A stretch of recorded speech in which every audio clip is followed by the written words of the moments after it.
सभी भाइयों को नमस्कार, राम राम। हम आज ऋषिकेश में आए हुए हैं। ये फुल चुट्टी स्नान घाट है। तो यहाँ पर एक बहुत ही प्यारी शॉप है, बहुत ही अच्छी शॉप है, चाय वाला।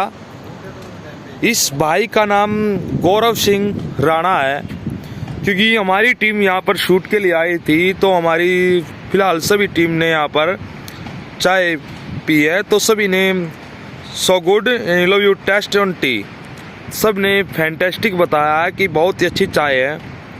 तो मैं सभी हरियाणवी कलाकार, जितने भी हमारे हरियाणवी कलाकार इस लोकेशन पर शूट के लिए आते हैं, तो सभी भाई इस घाट पर ये भाई गौरव सिंह राणा से ज़रूर मिले, तो इनकी चाय का स्वाद ज़रूर चखे। और मैगी भी है भाई के पास। ये फूल चट्टी स्नान घाट है। तो यहाँ पर जो हमारे मेन आर्टिस्ट है सुनील जी भी आए हुए हैं, और जो डायरेक्शन कर रहे हैं संसार खत्री, और भाई गौरव सिंह राणा के साथ बैठे हुए हैं। तो सभी भाइयों से यही रिक्वेस्ट है कि जब भी कोई भी भाई हमारा यहाँ पर शूट के लिए आए, तो भाई गौरव सिंह राणा से एक बार मीटिंग ज़रूर करें, उनकी चाय का स्वाद ज़रूर चखे।